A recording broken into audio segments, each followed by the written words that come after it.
গত ২৪ ঘন্টায় হামারির উপসর্গে প্রাণ হারিয়েছে আরও ৬টি শিশু, আর একদিনেই শনাক্ত হয়েছে প্রায় ১,৫০০। সংবাদ শিরোনামের এই সংখ্যাগুলো কেবল পরিসংখ্যান নয়, বরং এক একটি পরিবারের হাহাকার। গত ১৫ই মার্চের পর থেকে এখন পর্যন্ত মরণব্যাধিতে ৬৫ জন শিশুর মৃত্যুর খবর নিশ্চিত করেছে স্বাস্থ্য অধিদপ্তর। এর মধ্যে ঢাকাতেই মৃত্যুর হার সবচাইতে বেশি।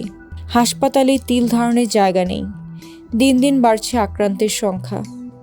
কিন্তু কেন হঠাৎ করে হাম এমন ভয়াবহ রূপ নিল?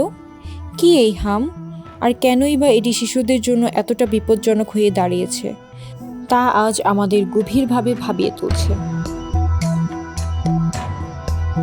হাম মূলত একটি অত্যন্ত সংক্রামক ভাইরাসজনিত রোগ, যা সাধারণত শ্বাসতন্ত্রের মাধ্যমে ছড়ায়।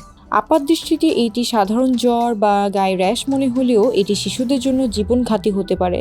এর মূল বিপদ হলো এটি শরীরের রোগ প্রতিরোধ ক্ষমতাকে একদম ভেঙে দেয়, যার ফলে নিউমোনিয়া, মস্তিষ্কের প্রদাহ বা ডায়রিয়ার মতো মারাত্মক জটিলতাও দেখা দেয়।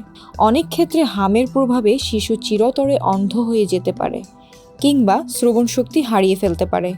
বিশেষ করে পুষ্টিহীনতায় ভোগা শিশুদের জন্য এই ভাইরাস এক আতঙ্কের নাম। চিকিৎসকরা বলছেন, সঠিক সময় টিকা না দেওয়াই এই পরিস্থিতির জন্য সবচাইতে বড় দায়ী।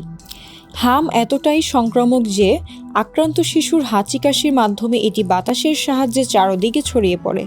এমনকি আক্রান্ত শিশু ঘর থেকে চলে যাওয়ার ২ ঘন্টা পর পর্যন্ত সেই ঘরের বাতাসে ভাইরাসের অস্তিত্ব থাকতে পারে।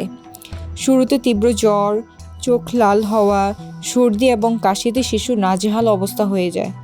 কয়েকদিন পর মুখগহ্বরে সাদাটে দাগ এবং শরীরে লালচে দানার মতো র্যাশ দেখা দেয়। বাংলাদেশে এখন যে গণসংক্রমণ দেখা যাচ্ছে, তার পিছনে ভাইরাসের নতুন কোনো রূপ আছে কিনা তা নিয়ে খোদ বিশেষজ্ঞরা এখন সন্দিহান। দ্রুত শনাক্ত করে শিশুকে আলাদা না রাখলে পুরো পরিবার, এমনকি পুরো এলাকা ঝুঁকির মধ্যে পড়তে পারে। কিন্তু এত মৃত্যু আর এত আক্রান্তের ভিড়ে আমাদের নাগরিক দায়িত্ব কি আমরা পালন করছি? আপনার চারপাশের শিশুদের নিয়মিত টিকাদান কি নিশ্চিত করা হয়েছে, নাকি আমরা জেনে বুঝে আমাদের সন্তানদেরকে মৃত্যুর মুখে ঠেলে দিচ্ছি? কেন আমরা হামের মতো একটি সাধারণ ভাইরাসকে আজ মহামারী হয়ে ওঠার সুযোগ করে দিলাম?